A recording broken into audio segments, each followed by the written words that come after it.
Two Deer by Leo Tolstoy. Near the borders of France and Italy, on the shore of the Mediterranean Sea, lies a tiny little kingdom called Monaco.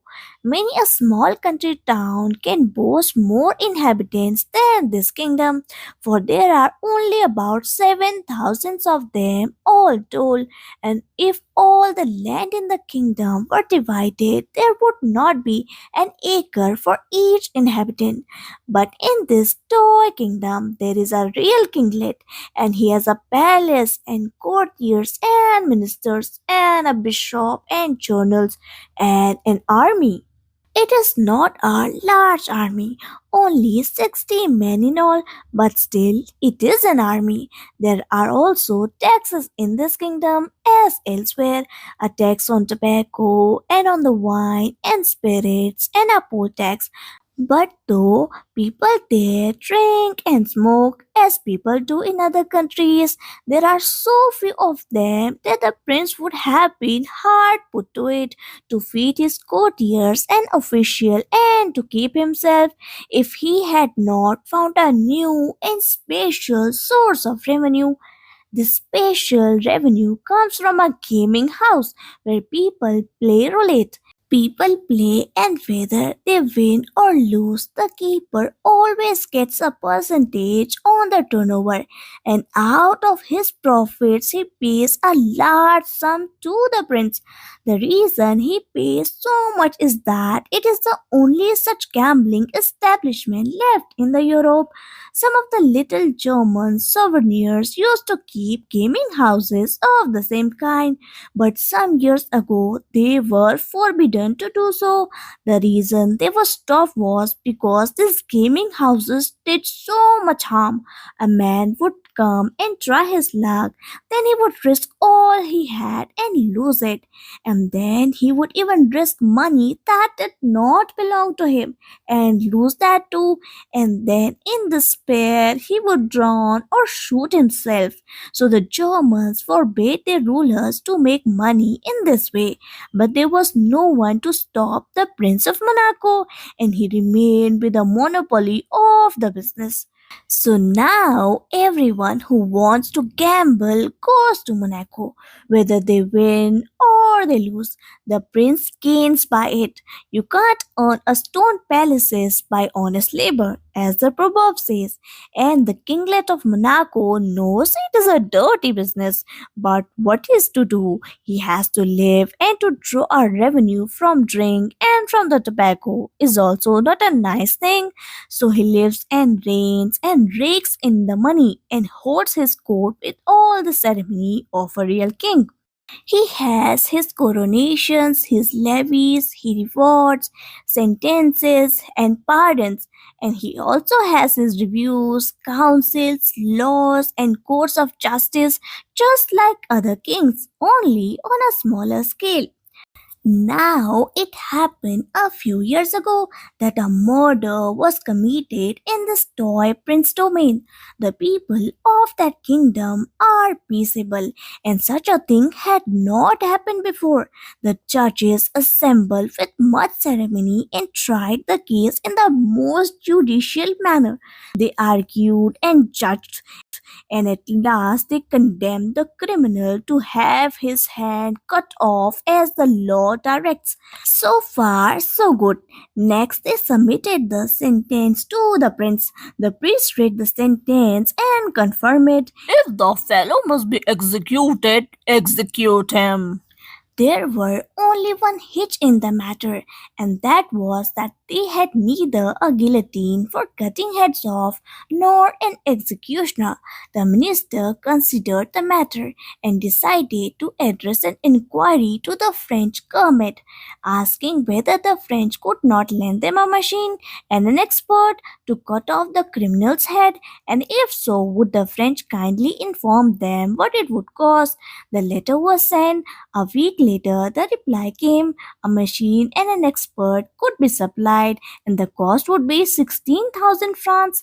This was late before the king. He thought it over. 16,000 francs? The wretch is not worth the money. Can't it be done somehow cheaper? Why 16,000 francs is more than 2 francs a head of the whole population. The people won't stand it. It may cause a riot. So a council was called to consider what could be done, and it was decided to send a similar inquiry to the King of Italy. The Italian government wrote that they would have pleasure in supplying both machine and an expert, and the whole cost would be 12,000 francs, including traveling expenses. This was cheaper, but still it seemed too much. The rascal was not really worth the money. It would still mean nearly 2 francs more per head on the taxes. Another council was called. They discussed and considered how it could be done with less expense. Could not one of the soldiers perhaps be got to do it in a rough and homely fashion? The journal was called and was asked, "Can't you find us a soldier who would cut the man's head off?" In war, they don't mind killing people. In fact, that is what they are trained for. So the journal talked it over with the soldiers to see whether one of them would not undertake the job. But none of the soldiers would do it. They said, No, we don't know how to do it. It is not a thing we have been taught. what was to be done? Again, the ministers considered and reconsidered. They assembled a commission and a committee and a subcommittee, and at last they decided that the best thing would be to alter the death sentence to one of the imprisonment for life. This would enable the prince to show his mercy, and it would come cheaper. The prince agreed to this, and so the matter was arranged. The only hitch now was that there was no suitable prison for a man sentenced for life.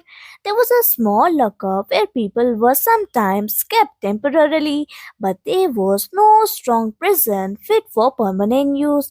However, they managed to find a place that would do, and they put the young fellow there and placed a guard over him. The guard had to watch the criminal and had also to fetch his food from the palace kitchen. The prisoner remained there months after months till a year had passed. But when a year had passed, the kinglet, looking over the account of his income and expenditure one day, noticed a new items of expenditure. This was for the keep of the criminal, nor was it a small item either. There was a special guard, and there were also the men's food. It came to more than 600 francs a year, and the worst of it was that the fellow was still young and healthy and might live for another 50 years. When one came to reckon it up, the matter was serious. It would never do. So the prince summoned his ministers and said to them, You must find some cheaper way of dealing with this rascal. The present plan is too expensive. and the ministers met and considered and reconsidered till one of them said, Gentlemen, in my opinion, we must dismiss the god. The other minister said, "But then he will run away." The first speaker said again. Well, let him run away and be hanged to him. So they reported the result of their deliberations to the kinglet, and he agreed with them. The guard was dismissed, and they waited to see what would happen. All that happened was at that dinner table. The criminal came out, and not finding his guard, he went to the prince's kitchen to fetch his own dinner. He took what was given him, returned to the prison, shut the door on himself, and stayed inside. Next day, the same thing occurred. He went for his food at the proper time, but as for running away, he did not show the least sign of it. What was to be done? They considered the matter again. We shall have to tell him straight out that we do not want to keep him. So the Minister of Justice had him brought before him. Why do you not run away? There is no guard to keep you. You can go where you like, and the prince will not mind. The man replied, I dare say the prince would not mind, but I have nowhere to go. What can I do? You have ruined my character by your sentence, and people will turn their backs on me. Besides, I have to go out of my way of working. You have treated me badly. It is not fair. In the first place, when you sentenced me to death, you ought to have executed me, but you did not do it. That is one thing. I did not complain about it. Then you sentenced me to imprisonment for life and put a guard to bring me my food. But after a time, you took him away again, and I had to fetch my own food. Again, I did not complain, but now you actually want me to go away? I can't agree to that. You may do as you like, but I won't go away. What was to be done? Once more the council was summoned. What course could they adopt? The man would not go. They reflected and considered. The only way to get rid of him was to offer him a pension, and so they reported to the prince. There is nothing else for it. We must get rid of him somehow. The sum fixed was 600 francs, and this was announced to the prisoner. He said, "Well, I don't mind, so as long as you undertake to pay it regularly. On that condition, I am willing to go." So the matter was settled. He received one third of his annuity in advance and left the king's dominions. It was only a quarter of an hour by rail, and he immigrated and settled just across the frontier, where he bought a bit of land, started market gardening, and now lives comfortably. He always goes at the proper time to draw his pension. Having received it, he goes to the gaming tables, takes 2 or 3 francs, sometimes wins and sometimes loses, and then returns home. He lives peacefully and well. It is a good thing that he did not commit his crime in a country where they do not grudge expense to cut a man's head off or to keep him in prison for life.